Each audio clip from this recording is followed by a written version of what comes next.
రాయ్ రాత్రి ఎక్కడికి వెళ్ళావరా? కొంపదీసి అన్నయ్యకి నా పంపు సెట్ వ్యవహారం లీక్ అయిందా? అన్నయ్య అడిగింది మిమ్మల్ని కాదు కిట్టయ్యని. మాట్లాడవరా? ఎక్కడికి వెళ్ళావు? ఎక్కడికి వెళ్తాం? సినిమాకి వెళ్ళాం. ఎవరితో? ఫ్రెండ్స్ తో. ఫ్రెండ్స్ తోనా ఫ్రెండ్ తోనా? అన్ని డీటెయిల్స్ ఇప్పుడు ఎందుకు? చంపుతా అబద్ధం పడేవట్టి. ఎన్ని రోజుల నుంచి సాగుతుందా వ్యవహారం?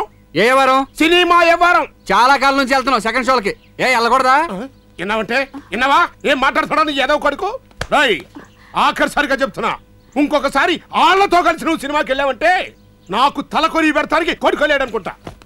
ఏంటమ్మా నేనేదో నా లవర్ని తీసుకుని పక్కనే కూర్చోబెట్టుకుని సినిమా చూసినట్టు మాట్లాడతారేంటినా? మరి కాదా?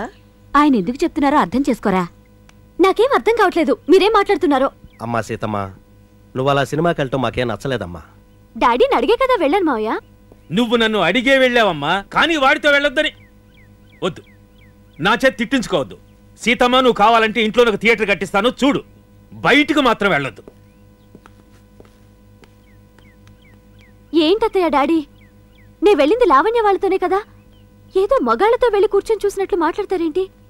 నీకు తప్పుగా అనిపించనిది అన్నయ్యకి తప్పు అనిపించిందేమోనమ్మా. ఎందుకమ్మా ఆయన మనసు బాధ పెడతావు? ఏంట్రా వాగుతున్నావు? నిజమండి, నేను వాళ్ళిద్దరు ప్రేమించుకోవడం కళ్ళారా చూశానండి. నువ్వు చెప్పేది నిజమైతే ముందు వాళ్ళని నరుకుతాను, లేదంటే నిన్ను ముక్కలు ముక్కలుగా నరికి రాయలసీమకి పార్సల్ చేస్తాను. పో. ఏంటి నరికేది?